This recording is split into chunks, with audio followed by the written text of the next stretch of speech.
কথায় জ্বালা।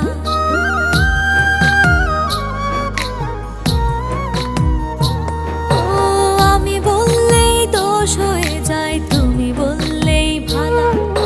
তোমার কথা মধুর মতন আমার কথায় জ্বালা। সবকিছুতেই নিজের মতো তুমি জিততে চাও। কষ্ট দিয়া বলো তুমি কতটা সুখ পাও। কবে তোমার শেষ হবে এমন অবহেলা।